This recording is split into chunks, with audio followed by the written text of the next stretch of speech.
Hi guys, welcome back to our YouTube channel. So in this video, I am going to show you on how to put restrictions on Safari. So if you want to restrict your children from going to a browser that is not appropriate for them, you can do it. So just open your phone settings and then click on screen time. Okay, this one here. Okay. Now click on content and privacy restrictions. Then from here, just click on content restrictions.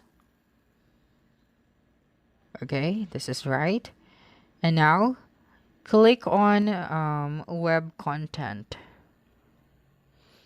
And then you will choose among these options here, which is the limit adult websites. And then you can also add a website which you can always allow, and then a website that you can never allow. Okay, now you can also allow the website only. So just choose from here. Okay, and that's it. That's how you can put restrictions on Safari. So don't forget to subscribe to our YouTube channel for more video tutorials in the future.